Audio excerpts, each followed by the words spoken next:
Ayaw in taon palabi og gasto kung kabalo ka nga galisod ka. Dili na fashion kung utang ang imong gisuot, sala na. Kung naa kay kwarta para sa milk tea kada adlaw pero walay kwarta para sa bugas, klaro na kaayo nga dili gutom imong tiyan, kundi gutom imong common sense. Unya kung magreklamo ka nga walay budget, pero imo ra giihap ang like sa Facebook, dili ang imong savings.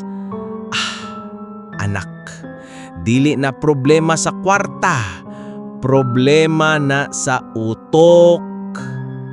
Mauni ang krangkang madre.